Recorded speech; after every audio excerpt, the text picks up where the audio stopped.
ఎందుకని భగవంతుడైన శ్రీకృష్ణుడు కర్ణుడి పుణ్యం మొత్తాన్ని తీసుకున్నాడు?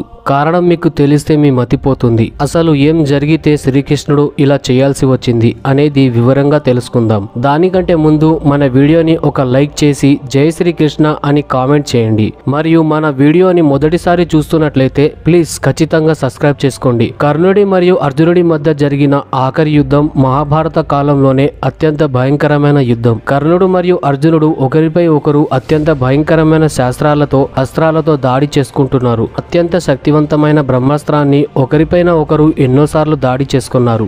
ఆ యుద్ధం ఎప్పుడు ఆగుతుందో చూస్తున్న వారికి అస్సలు తెలియదు. కానీ అప్పుడే శాపాలు కర్ణుడిపై పనిచేయడం ప్రారంభించాయి. ఆ సమయంలోనే పరశురాముడు నేర్పించిన విద్యలను అతను మరవసాగాడు. అతని రథం యొక్క చక్రం భూమిలో కురుక్కుపోయింది. అతను అస్త్రాన్ని వదిలేసి చక్రాన్ని పైకి తీయడానికి ప్రయత్నం చేస్తున్నప్పుడు అర్జునుడు అంజలి అస్త్రంతో కూలగొట్టాడు. ఆ సమయంలో శ్రీకృష్ణుడు కర్ణుడి దగ్గరికి వెళ్లి అతని మొత్తం పుణ్యాన్ని లాగేసుకున్నాడు. అసలు ఎందుకని శ్రీకృష్ణుడు కర్ణుడి పుణ్యం మొత్తాన్ని తీసుకున్నాడు ఈ రోజు ఈ వీడియోలో తెలుసుకుందాం. దానికంటే ముందు వీడియో మీకు ఇంట్రెస్టింగ్ గా అనిపిస్తే ప్లీజ్ లైక్ చేయండి. అర్జునుడి అంజలి అస్త్రంతో కర్ణుడు గాయపడ్డాడు. కానీ ఏ అస్త్రంతో కూడా అర్జునుడు కర్ణుడిని చంపలేకపోతున్నాడు. దాంతో అర్జునుడు చాలా ఆశ్చర్యపోయాడు. అతను భగవంతుడైన శ్రీకృష్ణుడితో నేను ఎందుకు పాపాత్ముడైన కర్ణుడిని చంపలేకపోతున్నాను అని అడుగుతాడు. అతని విధిరాత ఇలా ఎందుకు ఉంది అని అడుగుతాడు. అప్పుడు శ్రీకృష్ణుడు అర్జునుడితో నువ్వు ఇలా చెప్పకు బావా, కర్ణుడు పాపాత్ముడు కాదు, అతను ఒక పుణ్యాత్ముడు.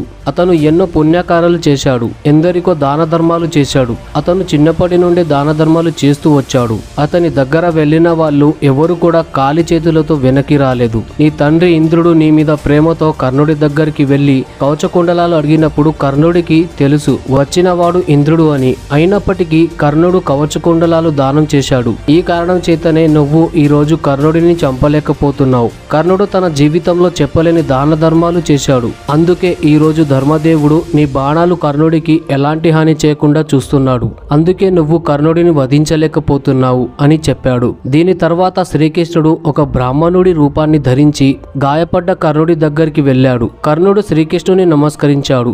మరియు బ్రాహ్మణుడి రూపంలో ఉన్న శ్రీకృష్ణుడు కర్ణుడితో కర్ణ, మీరు మీ జీవితంలో ఎన్నో దాన ధర్మాలు చేశారంట. మీ దగ్గర చెయ్యి చాచిన వారికి ఎప్పుడు కాదు అని చెప్పలేదు అంట. కాబట్టి నేను ఒక కోరికని అడుగుతాను. అయితే నాకు మీరు సంపాదించిన పుణ్యం మొత్తం కావాలి అని అడుగుతాడు. అప్పుడు కర్ణుడికి అర్థమైంది వచ్చిన వారు శ్రీకృష్ణుడు అని. మరియు నవ్వుతూ అతను అతని పుణ్యం మొత్తాన్ని ఇచ్చేశాడు. దాని వల్ల అర్జునుడు కర్ణుడిని చంపగలిగాడు. కానీ చనిపోయే ముందు కర్ణుడు శ్రీకృష్ణుడి దగ్గర 3 వరాలను తీసుకున్నాడు. అవి ఏమిటో ఇప్పుడు చూద్దాం. కర్ణుడు శ్రీకృష్ణుడి దగ్గర కోరిన మొదటి వరం, కులం వల్ల తను ఎదుర్కొన్న అవమానాన్ని మరెవ్వరూ ఎదుర్కోకూడదు. వారికి వాళ్ళు చేసే పని వల్ల గౌరవం దొరకాలి. రెండవ వరం, తన మరో జన్మ శ్రీకృష్ణుడి యుగంలోనే జరగాలి. మరియు తన 3వ కోరిక, తన మృత్యు శరీరాన్ని ఎలాంటి పాపం చెయ్యని జరగని చోట కాల్చాలి. కర్ణుడి కోరిక మేరకు కర్ణుడి అంతిమ సంస్కారం దుర్యోధనుడు చెయ్యలేదు మరియు పాండవులు చెయ్యలేదు.